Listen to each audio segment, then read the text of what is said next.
have the honor of sharing some words with you tonight.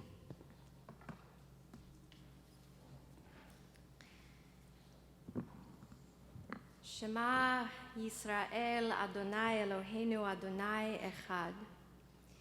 Listen, Jewish people, Adonai is our God, Adonai is one. This is the closest thing Judaism has to a creed.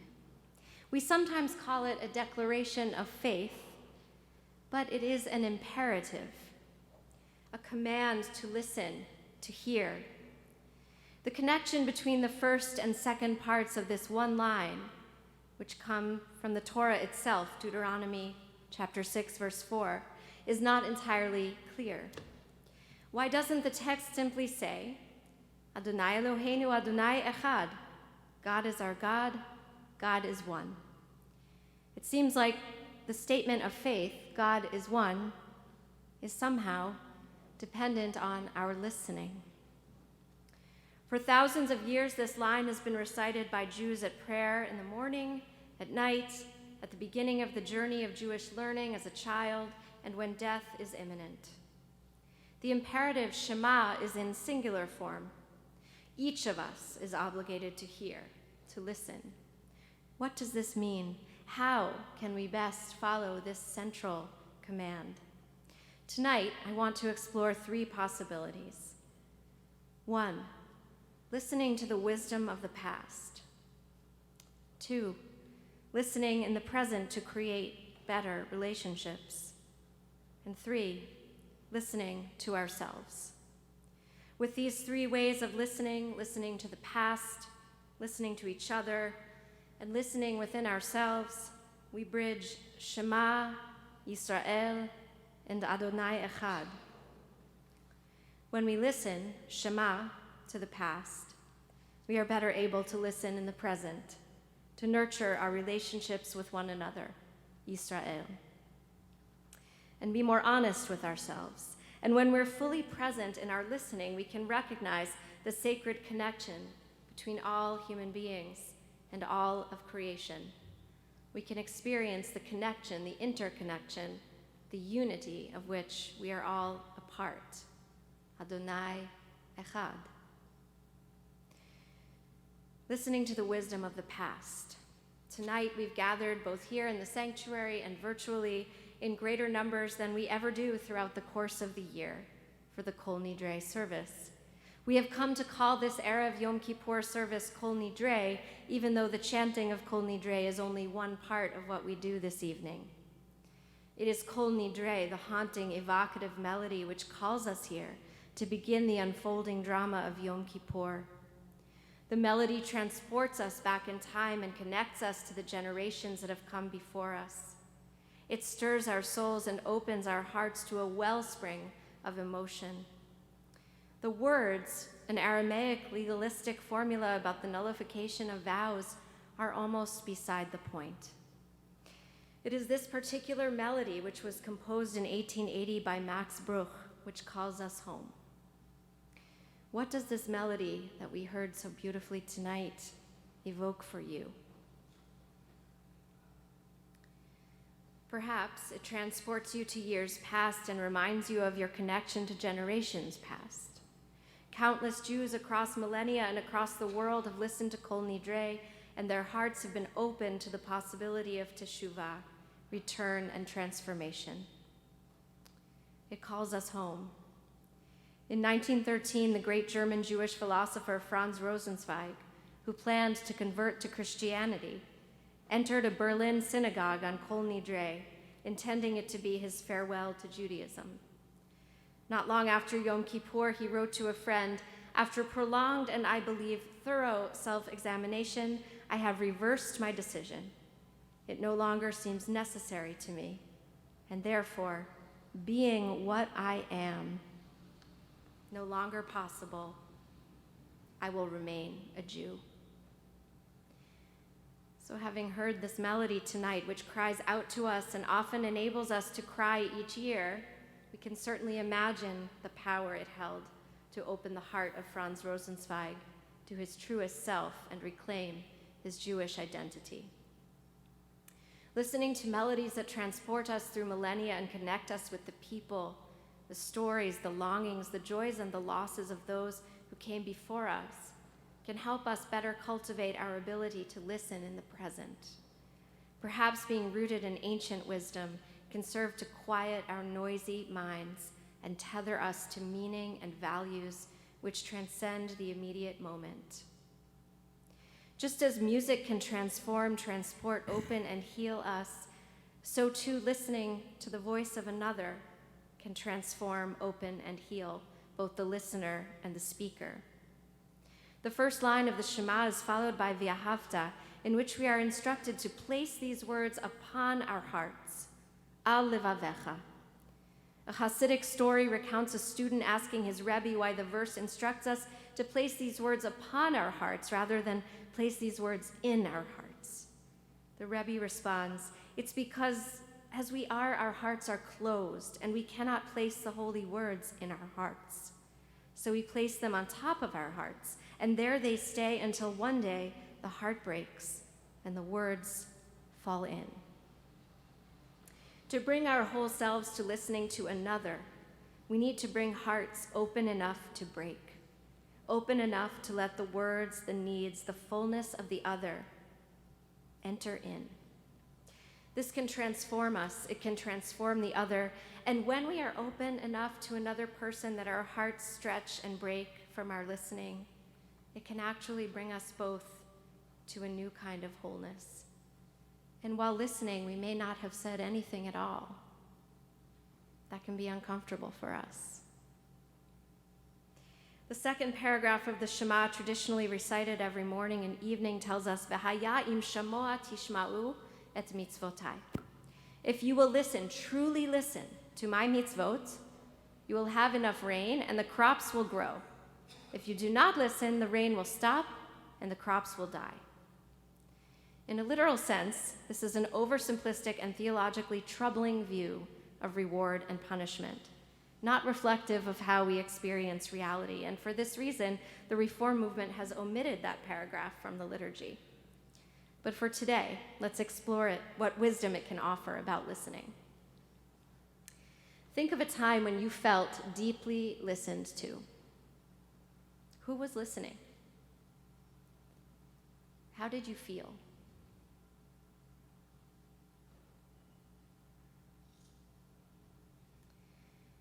Think of a time when you listened deeply. Who was talking? What did you learn about them, about yourself?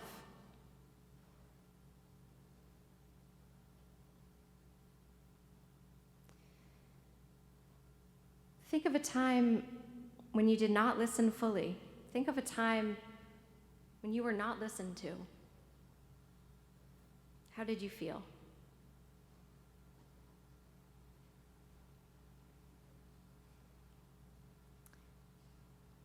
Rabbi Amy Eilberg, who leads workshops in compassionate listening for individuals and groups, understands this paragraph about crops and rain, this command to shamoa tishma'u, as teaching us the power of listening to bring blessing. Perhaps in an agricultural sense, our listening does not bring a full harvest. But listening brings another kind of harvest, of blessing, healing, and wholeness. We bless someone else when we offer our fullest presence, when we listen deeply and let their words in.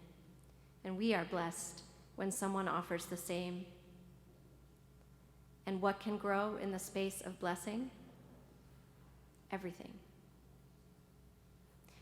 It's not easy to listen with our ears and our hearts wide open without half listening and half formulating our response or experiencing our own reaction. But if we can commit to trying this practice, what's sometimes called active listening, it's such a powerful gift. Maybe you've had the experience of a psychotherapy session in which the therapist hasn't said a word, but you emerge feeling heard and known. It is therapeutic just to be listened to with full attention. So I ask you to continue to reflect upon your own experience as we commit ourselves in the next 24 hours to being the best versions of ourselves we can be in the year ahead, continue to ask yourself, what did it feel like when you have felt truly listened to? And what did it feel like when you were really listening? What enables you to give the gift of a true listening presence to another person? And what blocks you from doing so? Is it your phone? Because for me it is. Sometimes, more often than I'd like to admit, right? Probably that's true for a lot of us. Our devices, our screens call to us, and one of my kids might want me to listen to them right then, but I might be half looking at a screen. And they know that I'm not fully listening. Whether that's what inhibits you from fully listening, or it's some other kind of distraction or busyness, or just formulating your own response, see if you can craft a listening presence this year. When our ears and hearts are open to receive the full presence of another human being, we are reminded of our connection to them. Ultimately, we come to realize that we are all inextricably connected to one another, that we're bound together by the source of all life and love, and that our interconnection and interdependence is a reflection of the unity of God. And so, Shema, listening, leads us to the truth. Adonai Echad. God is one, and we, in all of our holy diversity, are bound together, interconnected and interdependent. When we listen to another person, we honor the divine in that person. This takes constant attention and work, and it doesn't come easily to any of us. Perhaps this is part of the wisdom in the recitation of the Shema every morning and night. Truly, to listen to another person is to fulfill the most central commandment, Ve'ahavta l'reacha kamocha, to love the other as yourself. When we listen, we love. Shema, listen, is followed by Ve'ahavta, and you shall love. When we do quiet our own minds and listen to another person, we might find that we can discern the voice within ourselves that is sometimes covered over by our noisy world.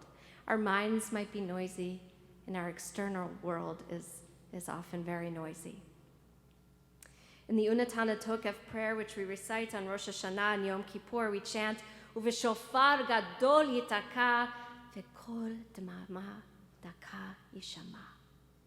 And with a great sound of the shofar, and with a still, small voice, it is heard.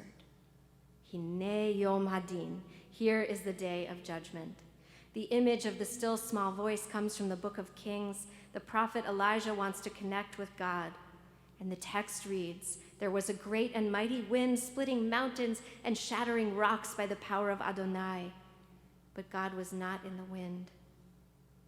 And after the wind, there was an earthquake, but God was not in the earthquake. And after the earthquake, fire, but God was not in the fire. And after the fire, a soft murmuring sound. Kol d'mama daka.